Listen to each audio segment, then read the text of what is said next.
Dr. Stan Tatkin in the house. Hello, Michelle. How are you? I'm wonderful. Thank you. People are joining, so we're just going to let them in. And just for everyone that's Drink my joining, coffee. yeah, sure. Um, you guys, you're going to stay with the video off and audio off. And then when we're ready for Q&A, we're going to open up the chat and then you're going to just pop your questions in the chat and away we go. So I'll let you know when that is. So, all right. Are we ready? We are ready. Here we go. Is this our third podcast together? Oh So my gosh, it's like marriage. I know, almost. It's definitely a nice relationship for sure. And good thing we're talking about that today. Oh yes, yes. All right. So I'm just going to go ahead and do our intro. So I'm just going to start the show. Are you ready? Here we go. All right, everybody. Hello, everybody, and welcome to the Adult Chair Podcast. I am Michelle Chalfant. Happy to be here with you today. And with a very special guest. I just said The third time charm, with us. the charm, We have right? Dr. Stan Tatkin is in the house. Hello, Dr. Stan Tatkin.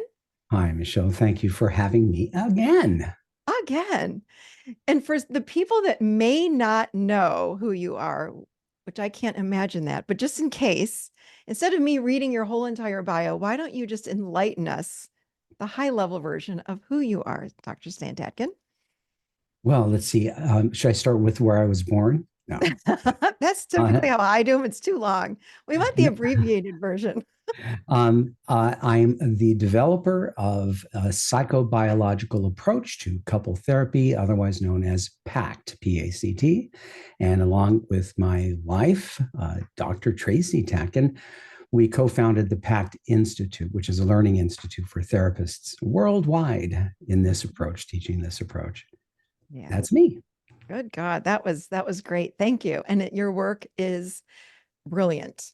I Thank have you. to say, it's brilliant. As a therapist and a coach, I've taken trainings from the Gottmans, Imarga, I mean, all of them, Terry Real, all of the people out there. And what I love about you and Tracy is that it's common sense. It reminds me of the adult chair model that I have, but it's common sense. When I read something that you wrote, or my husband and I took your course, I'm like, of course, like it makes so much sense. That's what I absolutely love about it. So love your work. So let's jump right in because I have, as I said, like so many questions, and some people have written in. And of course, we have our Academy members that are ready to ask questions at the end as well. So here we go.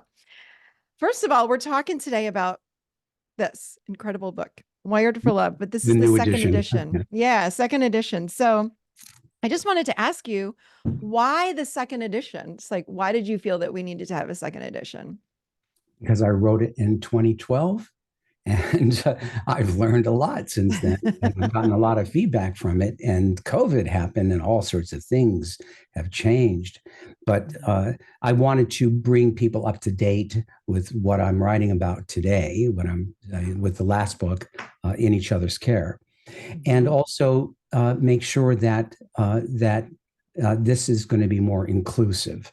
Because when I first wrote that book, which was the second book, actually, Mhm. I focused really on heteronormative, cisgendered partnerships in dyadic formations, right? So in just dyadic systems. So I have expanded it to include consensual non-monogamy, polyamory, and all the other different ways that people form relationships today, and actually have been for a long time, but Mhm. especially Mhm. today.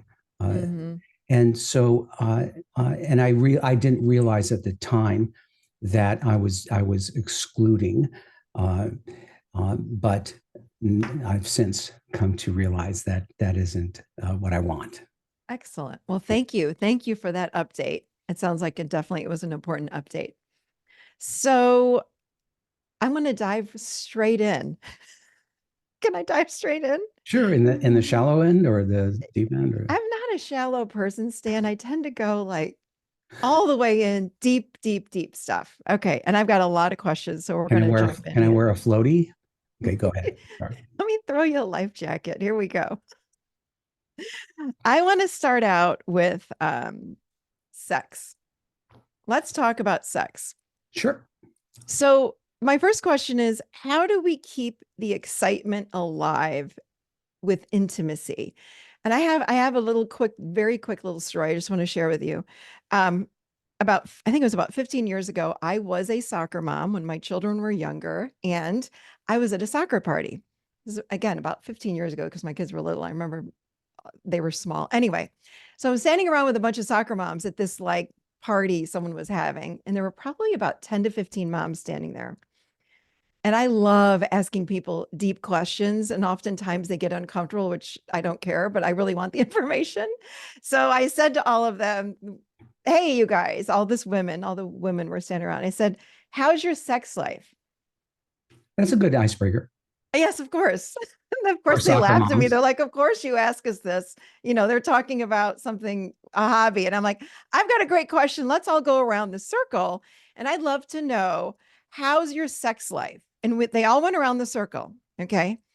And the first woman said, "I haven't had sex in like at least 5 years. Ew, I don't want to do that anymore." And she had three kids, who, by the way, later got divorced, probably 5 years later. Another woman said, "Well, if I don't have sex with my husband every single morning, I mean, he is in such a grumpy mood and he's hateful toward me all day. So I have to have sex every day. So I just knock it out and get it out of the way every morning." I'm like, "Do you enjoy it?" And she said, "No, but I do it for him because otherwise he's just a pain in the ass." I said, "Okay."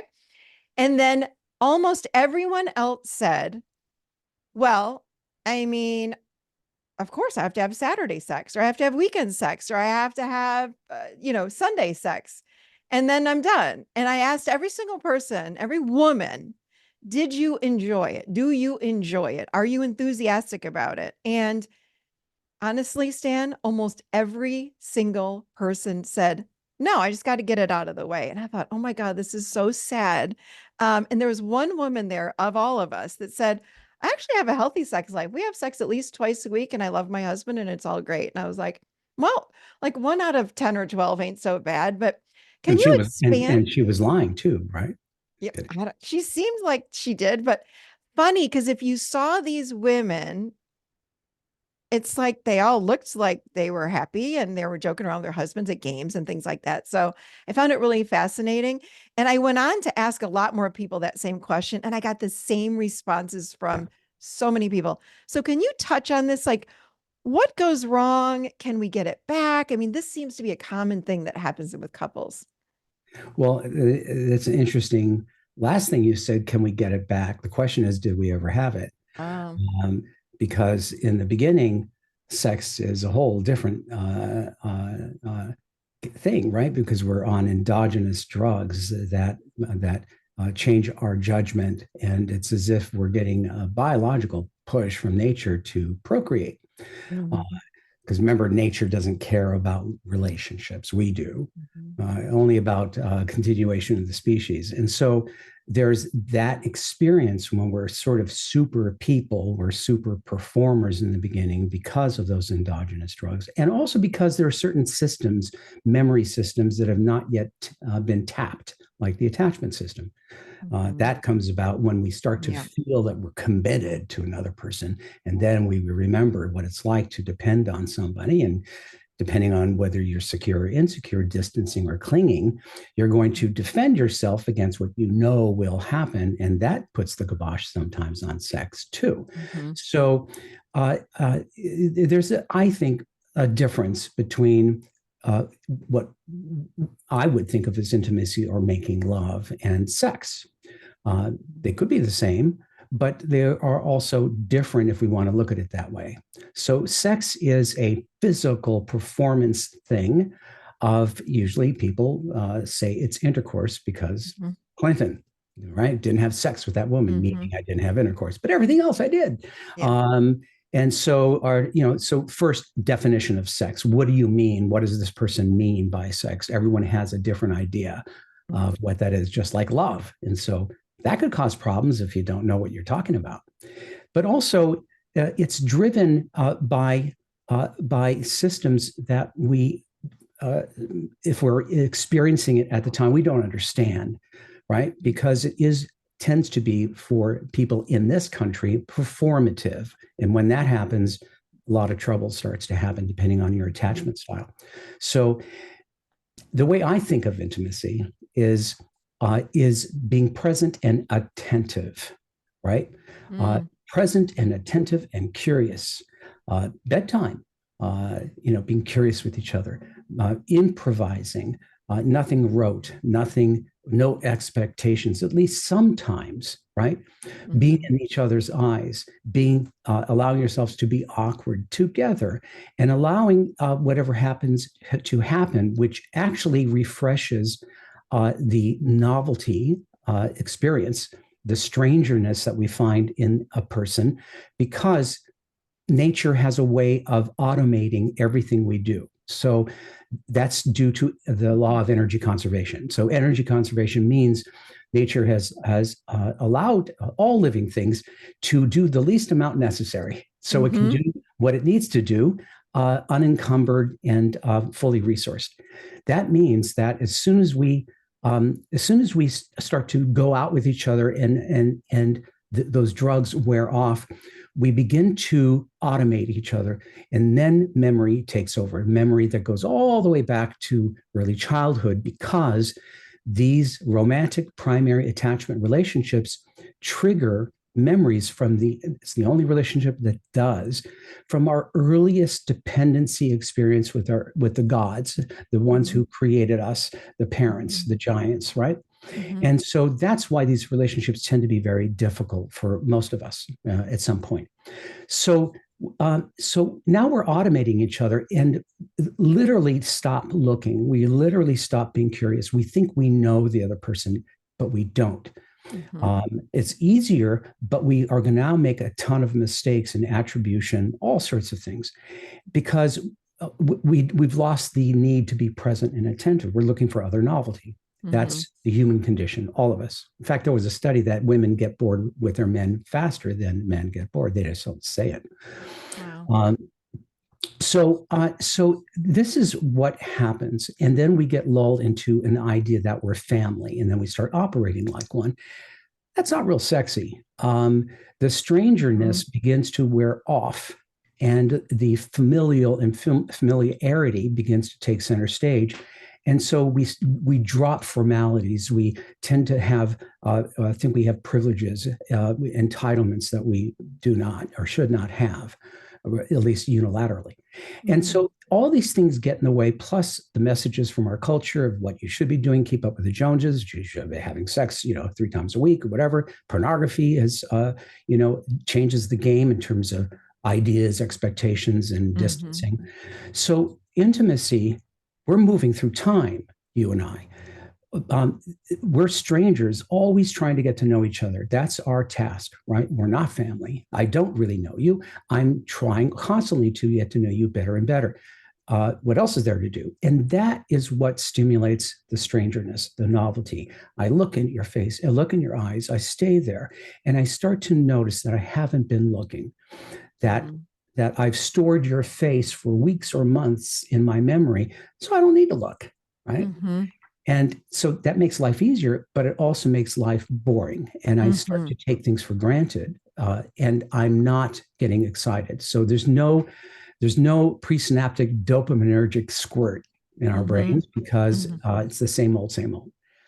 The only way to break through automation is presence and attention. I don't care how you get that done; it has to be mm, done. Otherwise, you're not living. Right? You're in your head. You're in the past mhm, or the future, and you're in your head only. So that's my recommendation, because you want to be able to make love for all time, because your body parts are not always going to work the way you want them to. mhm, Surgeries, hormones, depression, anxiety, stress, lack of sleep, all sorts of things are going to get in the way of body function. In fact, you'd be surprised how easy it is to interfere with genital function. It is amazing that we ever have sex. mm. And so, Wow. I think there's a more serious aspect here, and that is presence, attention, curiosity. Who are you? I want to know you. Pillow talk. Tell me about your most embarrassing experience as a kid.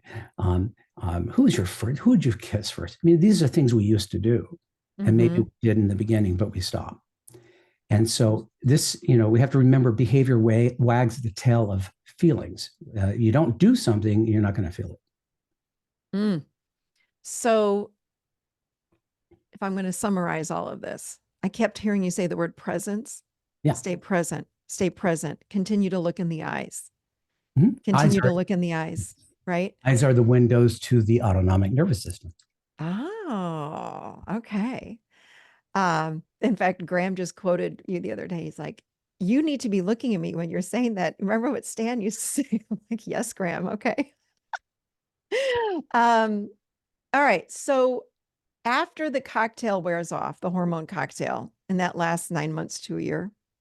Maybe less. Yeah, maybe less. For some, even less. So then it seems like something else is quote unquote born. We can almost build a different kind of relationship than after that year, just Yes. by continuing to slow down, get present, continue to look in your partner's eyes with curiosity and Yeah. ask them the questions like you were saying, like, who'd you first kiss when you were a kid? Oh, yeah. Well, that's called pillow talk. I You know, love that. it's kind of the shoot the breeze as you did when you were camping with friends or you were had sleepovers. Uh, you would just talk about Mhm. just silly stuff. Yeah. That was not demanding, not stressful, and Mhm. it's so much fun and it's so rewarding that people can keep each other up all night and still feel rested in the morning. So what is that, right? So there's something there about our need to interact and to engage. And then there are things that get in the way of being engaging, Mhm. attachment, trauma, and our modern life, which is we're addicted to our screens and to information, and we're hardly here at all. Mm. Something that you said, which I preach this. I'm not going to quote you, but we attract what we know. So what we were raised with from our parents, whatever emotional experiences and patterning that we learned from our parents, we then unconsciously find a partner that's going to bring up those same things, the patterns that we learned in childhood for us. Can Right. you talk a little bit about how that happens? And because I know I've worked with so many clients over the years that are like, I am I'm moving to Australia so that I can get out of the United States so I won't meet someone that how my father treated my mother or whatever it might be. And guess what? They go all the way to Australia and they find the perfect partner that still hits all that childhood wounding. So you talk a little bit more about that? Unless you go to Australia to meet a different species other than a human primate, yeah. But no matter where you go, if you want to be with a human primate, a Homo sapien, you're going to get the same thing because it has nothing to do with culture. Yeah. It has nothing to do with culture. In fact, this is like so many things I write about. This isn't personal. This is neurobiological. So. Yeah. What was the question again? The question is, talk a little bit more about how we attract the perfect Yes, yes, yes, partner. yes, yes, yeah. And I don't Okay, care if it's a same-sex partner or not. We gotcha. attract that person to bring up what we experienced in childhood. Our childhood wounding is going to come up with our partner. So talk a little bit So, more about that. so we pair bond by recognition and familiarity. Familiarity, right? We don't pair bond with somebody who's too strangerish, right? They're too far away from home. I don't recognize them. That doesn't satisfy a part of me that needs to be there in order for me to live and commit to you, right? Unless we're the only two people left on the planet. And so that's going to happen. That is a memory issue. Almost everything we do is by memory. If you think about that, you know it's true. And so we pick people by memory. Gee, I like you right away. I don't know why. Or I don't like this person right away. I don't know why. That's a memory thing. We're matching them up in some way with a memory of other people, other experiences, and that either attracts us or averts us. So that's happening. Again, it's not personal. The idea that you're marrying your mother or your father is not true. You're not. That would be creepy anyway. But you're marrying someone that contains the potential to be a lot of different characters that are populated in your head, and those people. It's not the people; it's the experiences with them that are being tapped right? Mm-hmm. So, oh, I keep attracting alcoholics. Well, it's not that you're attracting alcoholics. There's something about the way the person is behaving that is familiar to you, that is the positive part of that person, or that aspect that you think is that person. Because remember, you don't know someone until maybe 3 years, right? Really. Mm-hmm. So all of this is in our heads, Mm-hmm. um, and so the problem isn't that I keep picking the wrong person. The problem is I don't know. I'm not picking the right or the perfect relationship. I'm always thinking about the perfect person, and we have to understand that all people are disappointing. All people are annoying, irritating, a pain in the butt. All people are burdens. There is no exception. There is no exception. And so if you're looking for the perfect person, you will be disappointed at some point, because that's not the place to look. The place to look is what would be the perfect relationship with person X. And I'm looking for people who fit the bill and prove it, right? Because it's a Mm-hmm. cultural, moral, ethical want, need area that I'm pointing to.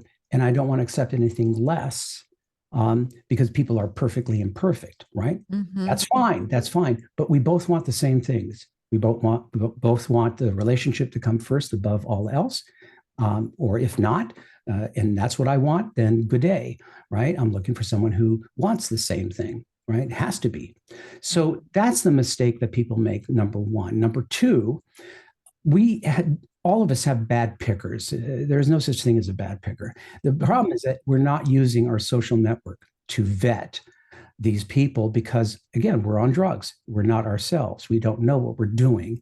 The attachment system engages, and the attachment system isn't love. The attachment system is a biological mandate that kind of says, I can't quit you. When that is engaged, it's much harder to end a relationship, even in the beginning, when it's inappropriate, right? Mm-hmm. The relationship is not appropriate. So I get rid of those old ideas. Vet your partners with your peeps, female, male, young, and old. Ask them ahead of Mm-hmm. time. I Mm-hmm. want you to give me the straight skivvy on how do I seem with this person? Do I seem like myself? Do you like the me with them? Do you like this person? Do you, what do you think of them? This way you get better data, because if they don't fit in your social milieu, they're probably going to be a problem. Probably. And this has been this way since the beginning of our time, right? Mm-hmm. Villages picked mates. In religion, families pick mates, still do, right? And there's a reason for that, that they are fitting into somehow the culture that the person who's wanting to get married came from. And so they're more likely to fit in. And so that's why you want to do that. Don't trust your picker ever. Trust your people, and make sure you open the door for them to speak honestly, because they won't unless you ask. That's a big thing, right? Thank you for that. That was great. I'm curious though. And Let's just, there's another thing too, but yeah, go. No, no, no, no. I can hold my question. Go ahead. the other thing that is a problem is that we don't like anything that we can't manage. We don't like computers we can't work. We don't like cars that are too fancy. Anything that is too difficult, we feel incompetent with, and we don't like it. And so that's the same with a partner. Same with a baby too. If you can't calm your baby a long time, you start to dislike the baby because you can't regulate, right? The baby won't regulate with you. So, I pick someone who has anger issues again and again. Well, that is something I've never been able to tolerate or regulate in myself. When someone's angry with me, I have this very same problem coping with that as I did in my childhood. So it isn't that I picked the same person, it's that I've never mastered how to deal with that particular state of mind, right? Or the addictive state of mind, the addictive way that someone organizes in their head. I don't know how to handle you. I know I don't like you. And that is very, very true, right? That is just the way we are. So it doesn't mean that you've picked wrongly. It may mean that you still have to learn how to deal with these aspects of another person that you've never been able to handle inside yourself, right? So my question is, I want to talk about, let's say that example. I grew up in a household where my mother or my father was angry. It doesn't matter. But I grew up in that house. So let's just say, for example. So then, how would I then create a partner or go find a partner or choose a partner that wasn't angry? My question is, would I even be attracted to somebody that didn't have those issues or that brought up, let's say, my codependency and trying to calm the anger down or help that person? Would I even be attracted to a healthy person? It's not a matter of healthy. It's a matter of whether what you want in a relationship will work, can work, or maybe it can never work, and you're just not paying attention. So here's an example. You can't legislate feelings. You can't say we can't be angry. You can, but good luck finding somebody, right? You Mm-hmm. can't legislate thoughts. You can't think that. Mm-hmm. So all you can legislate is behavior. One person's yelling is another person's whisper. So everyone is different, right? Mm-hmm. Just because you think I'm yelling, other people may not. It doesn't matter. If you are my partner, your experience is good enough for me, and so I change my tone, right? If I want to get along. Mm-hmm. And so we have to understand that we're dealing with a different animal. You're the animal I picked. I've got to learn you. I've got to learn how to master you without hurting you, without using a stick or a whip. That's skill. That's interest, right? I know how to calm you down. I know how to stop you. I know how to start you. I know how to move you over here without you being upset with me. I am a master at you because I study you. That's part of the gig. And Mm-hmm. you do that with me because it's a survival mechanism. I have to know you because if you go down, I go down. And I have to know how to pick you up, right? I have to know how to restore you because it's just the two of us on this survival, in this survival team. So it's not a luxury, but couples never think about this. Mm-hmm. It's an amazing thing. Couples come to the table with a whole host of fantasies, expectations, entitlements, and they never organize. They never think, okay, what is this thing that we're doing? And why are we doing it? What's the point of us? Mm-hmm. They don't do that. How are we going to put things in place to protect us from each other? Because we're animals. Yeah. We are not so good on a bad day or when we're under stress. So we have to plan for our devils, not our angels. That's safe, right? That's smart. That's not naive. Mm-hmm. Couples don't do that. They do everything ad hoc and they do it as if one person is declaring something, this shall not pass, when they're both supposed to come up with policies. They're both supposed to come up with social contracts, agreements that keep two different wild beasts, because wild we can be, just look around, from being so when the time comes and behavior starts to get out of control, right? Because we have to stay allies, we have to stay collaborative and cooperative. So it's a different thinking, and couples just don't think that way. Everyone else in every other union that's free and fair does. You would never start a band without having a shared purpose and a shared vision and knowing where you're going and knowing what the rules of conduct must be in order to succeed, right? Because we all want to win. We all want to make money. We all want to succeed.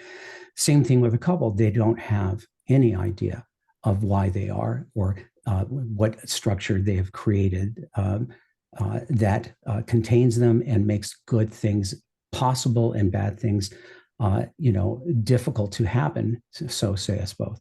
And there we have a real problem with the ideology, the expectations of love relationships. It's based on emotion, not on a purpose. And we do better when we set things up based on purpose. What we both think is good, what we Mm-hmm. both think is best, or what we both think is right.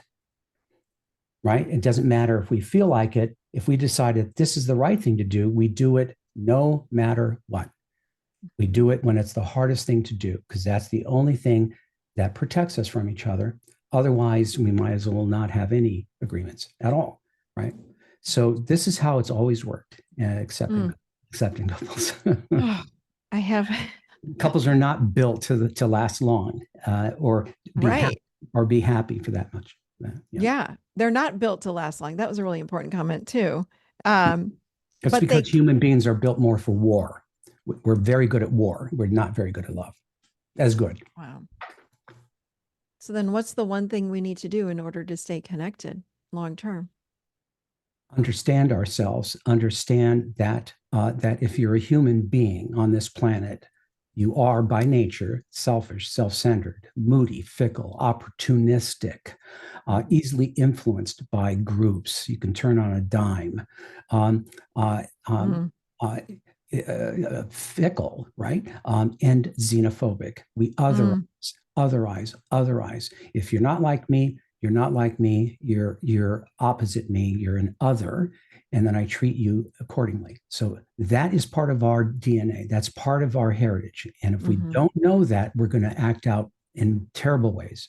So that's why we have laws. That's why we have culture. That's why we have social norms to keep us from being our worst selves.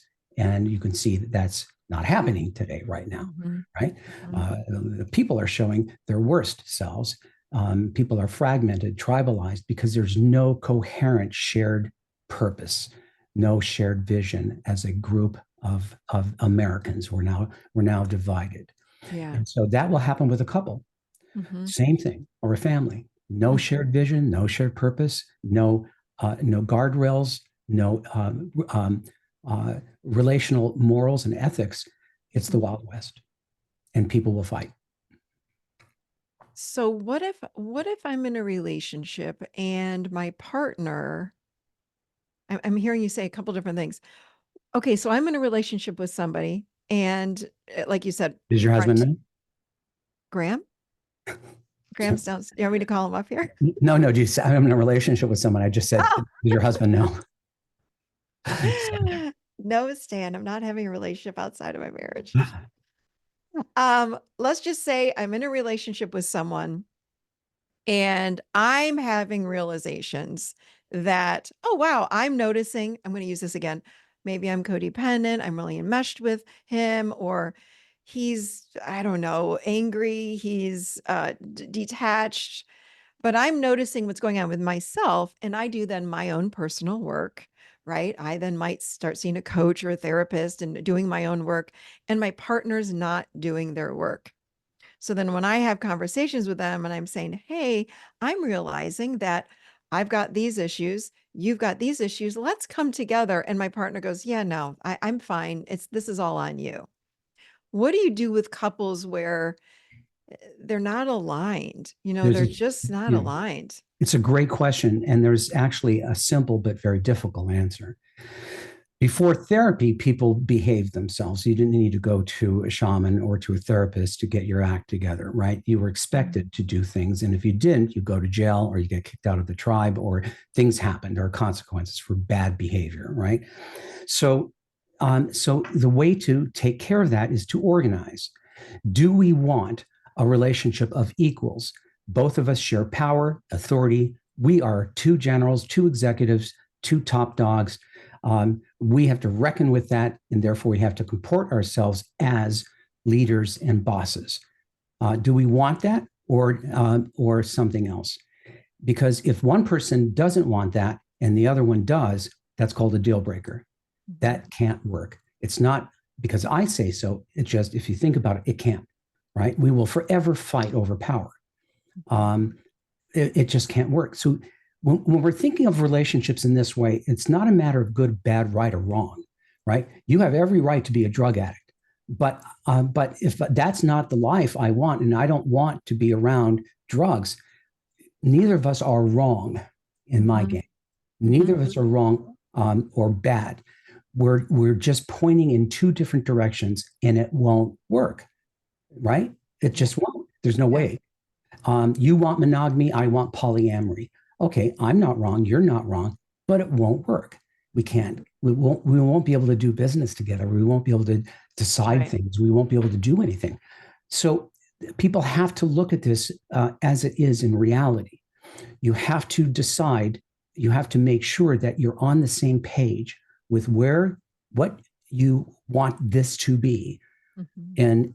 and where you want to go. Do you want to put the relationship at the top of the food chain? You and I are going to be in charge of everyone and everything. Why? Because everyone and everything is depending on us being a good couple, good collaborators, good cooperators, and happy. Because if we're not, everything else will suffer. Kids, health, happiness, creativity, money, everything. So since everything is hinged on us being good, you and I are at the top of the food chain. You and I come first. We decide we're the most important people in this room, in any room. Everyone else is secondary. That doesn't mean they don't get served. It means they get served even better, because if we're in good order, then we can actually be available. We can actually do and serve other people. But if we're tied up in threat, if we're tied up in chaos, if we're tied up in conflict, we're no use to anybody. We don't make anything. We don't solve anything. We don't create anything. We're a mess. And so that's the reasoning why people might put the relationship, the union, as the holy grail, right? This is the altar to which we pray. It's our creation. It doesn't exist except in our heads. And since we're the creators of this thing called relationship, we're kind of responsible for how it turns out, because that's a design issue. Right. Right. So people confuse this with a person issue. It isn't. People have been working together that are completely different forever, because they understand their differences and they understand how to find where they are the same and where they agree. Unfortunately, humans always look to where we're different and where we disagree, and then we can't get anything. We can't get consensus. So organization, structure, hierarchy, that has to be decided. It has to be. Without that, all your problems are probably due to it, because you don't have policies. Yeah, so it's a deal breaker then. And when you said it's a deal breaker, that means if it's a big, we're not talking about what color to paint the wall, right? We're talking about big ticket items. You want children. I never want children. That's a big thing. Yeah. And then here's what people do. You want children? I never want children. Let's buy a house. That's what people do. Yeah. Oh yeah. I'm going to convince them that to have a baby at some point. It's okay. It'll work out. No, it won't. No. It's too unfair. It's too unfair, too unjust.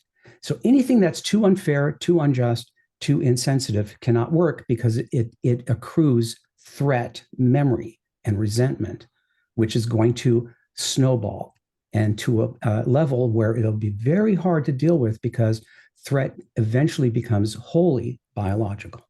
In other words, I picked up so much threat cues, so many, that anything you do or say reminds me of you're going to hurt me. And so I shoot first and I ask questions later. That is a tragic end. But that's where all will go if they don't do this correctly. Everybody. So thank you for that. Over the last, I want to say, maybe 10 years, the word narcissism has been thrown around more than, I mean, I've been a therapist for 25 years. I've never heard it thrown around as much as I have in the last 10 years. So I guess would you agree it's 10 years or so? But anyway, my question for you is, if we are with someone that we are feeling is a narcissist or has narcissistic tendencies or traits or whatever you'd like to call it. And I know there's a spectrum, someone that is true blue DSM-4, 5, whatever it is, narcissist over here. And then someone that has these tendencies. If I realize I'm in a relationship with someone like that, what do I do? Is there hope? So what I've written about this, we're in a culture that has appropriated medical terminology, psychiatric terminology, psychological terminology, research terminology, for purposes of as a cudgel to hit people over the head, to otherize. Again, another example of otherizing, right? All men are narcissists, all women are borderline, codependents are borderlines. All this shaming and using these terms completely inappropriately. And yet that's where we are. Yep. So the truth is, folks, human primates are by nature narcissistic. Mm-hmm. So just understand that. That's my whole point. If you think you aren't, then you're not aware, right? Mm-hmm. Narcissism is basically supporting the self. Narcissism, when it's a problem, is the self has been injured and damaged at a very early time in life, and this person isn't even aware that their behavior is all in protection of a fragile sense of self, and that is what causes the person to behave in ways that are unlikable, right? They're unaware that they're being driven by a singular issue of having a fragmented sense of self. Underneath that is a terrible fear of abandonment. Okay, so we know these things by studying babies.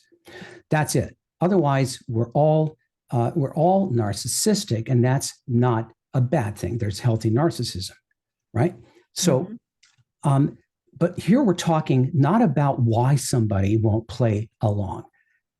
All that matters is they won't play along. Mm-hmm. It doesn't matter whether you're a duck or a dog or a cat.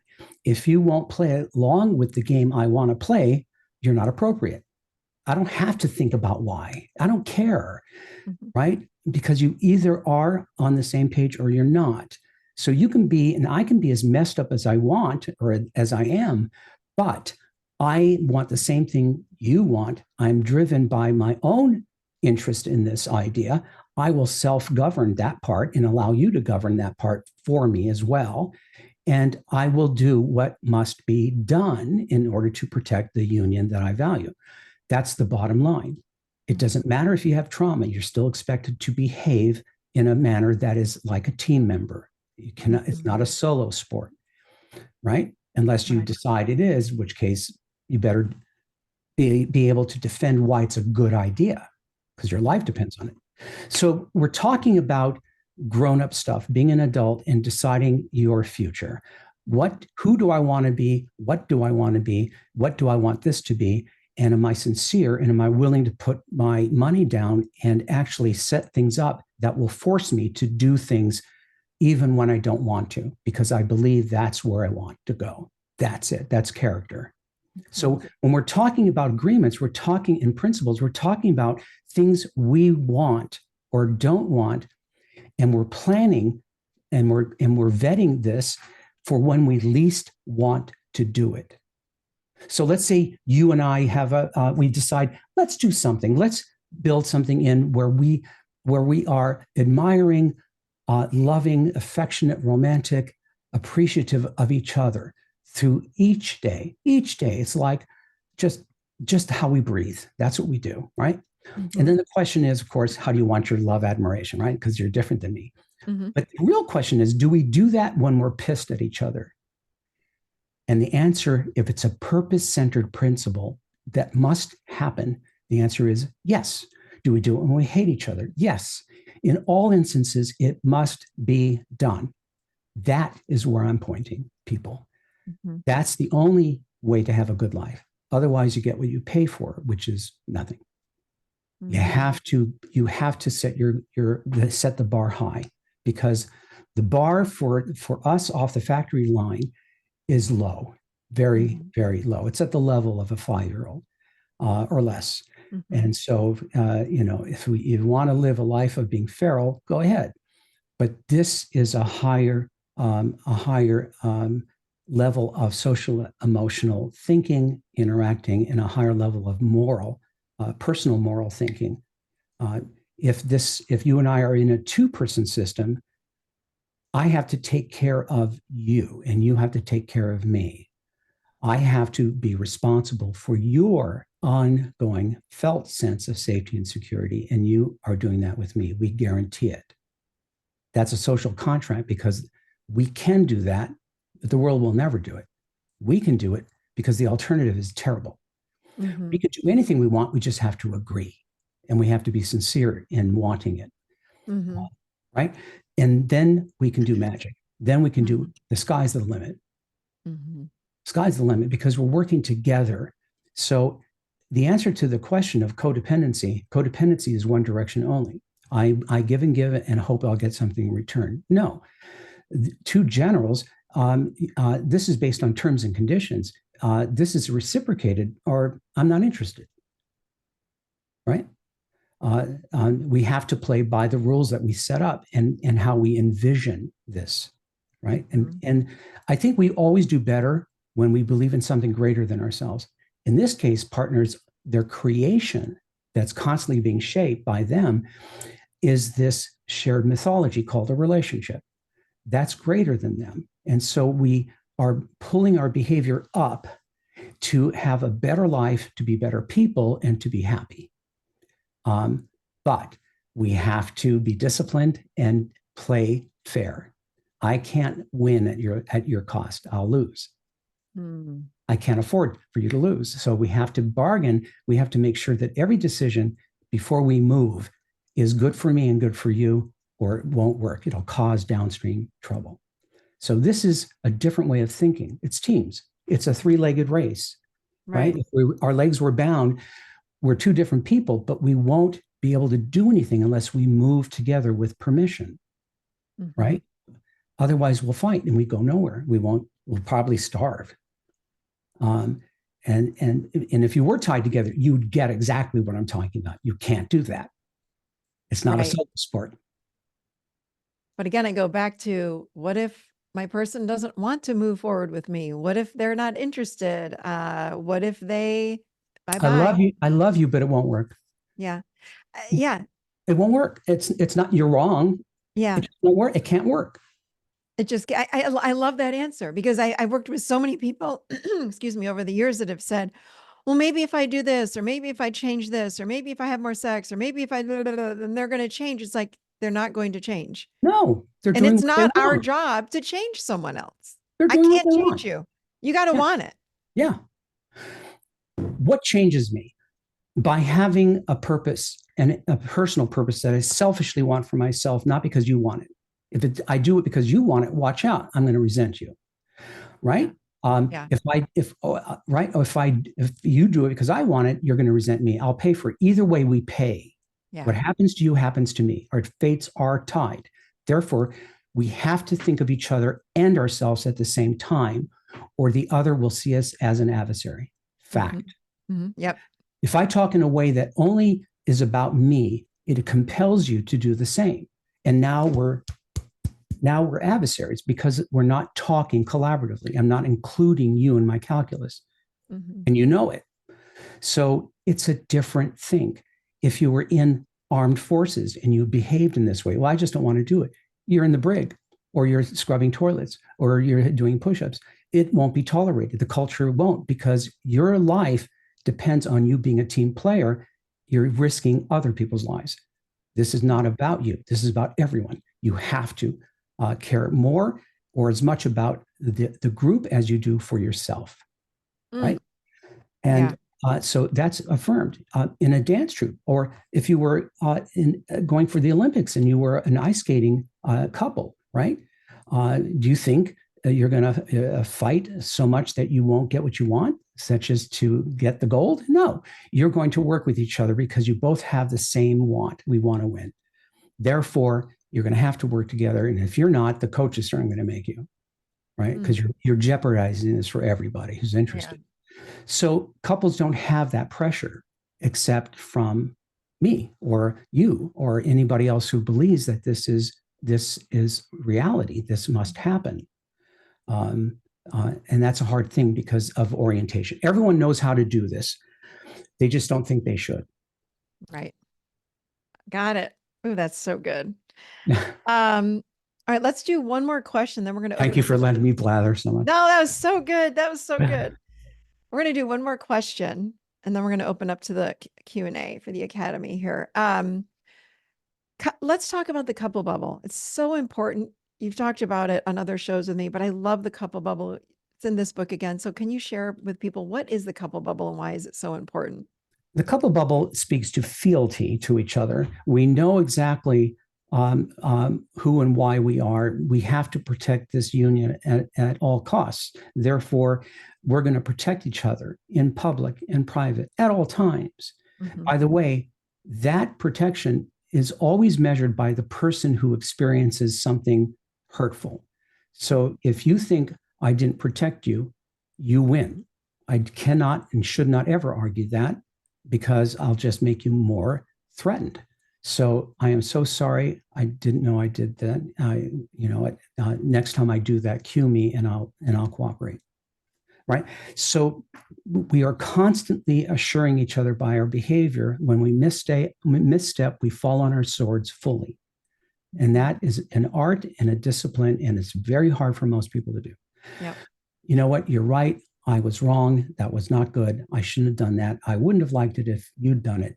Full stop. No, I did it because, well, let me explain why.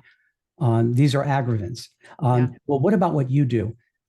These are things that set up for war. This is what people do when they go to war, right? You cannot afford to have a war in your own foxhole.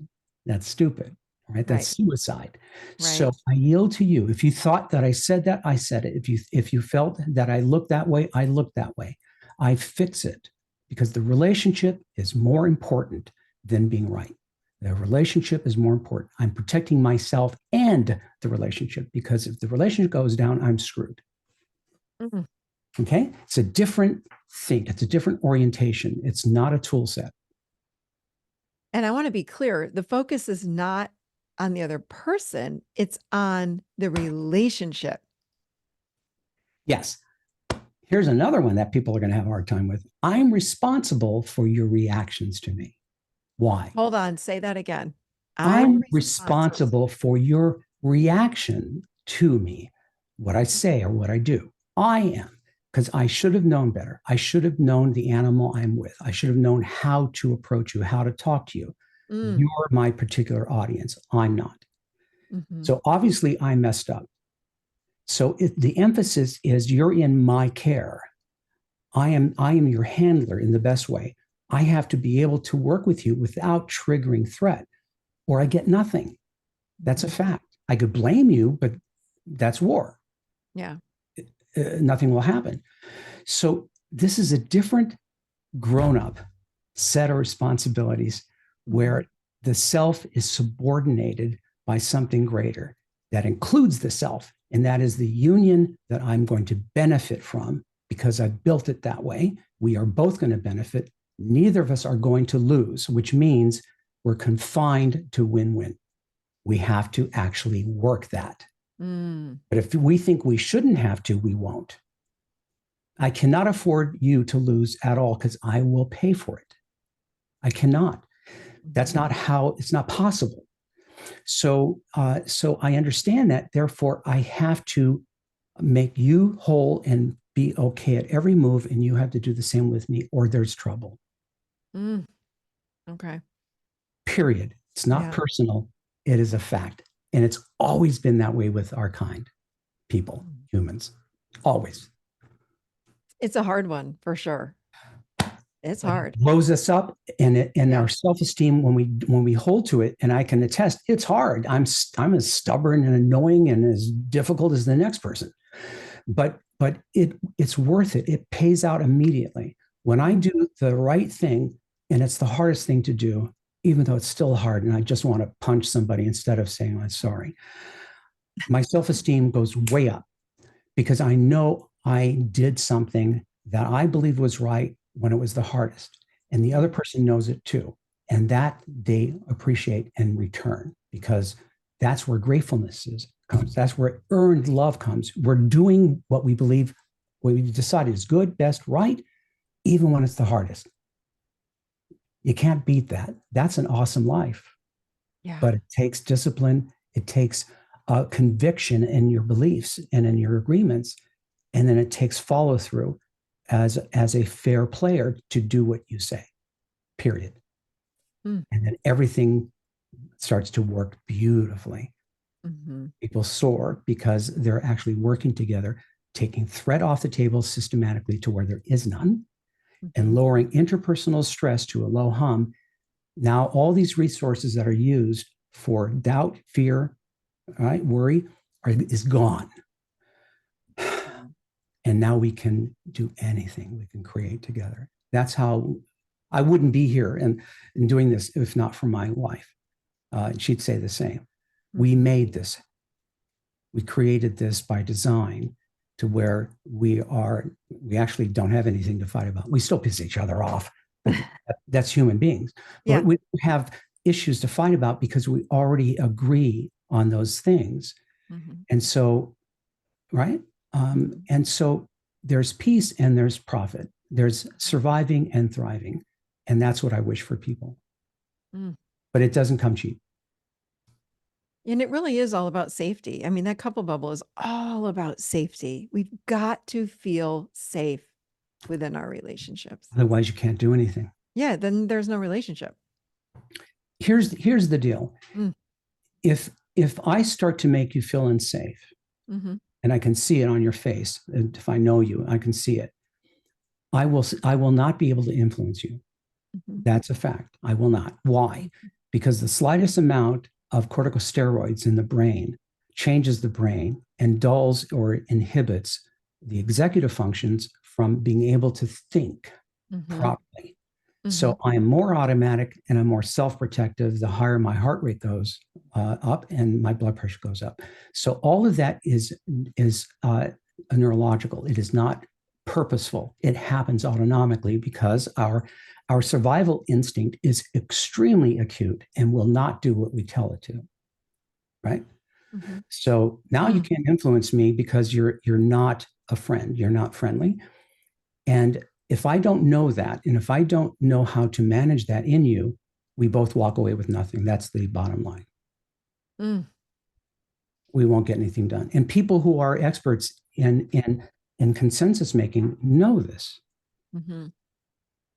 And so that's what's difficult. It's understanding our nature and putting guardrails to keep us from doing what we naturally do, which is pro self only, not pro relationship.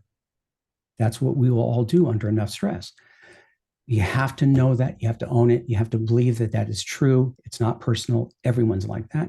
But you've got to put things in place to keep you from going there. Otherwise, the plane will never take off. Mm. So safety and security and trust is everything. Oh, such good stuff. Everything. This was phenomenal. Thank you. Thank you. Thank you. You're welcome. I believe this stuff. So I can tell. Oh yeah. It's great stuff. Everything you put out is great.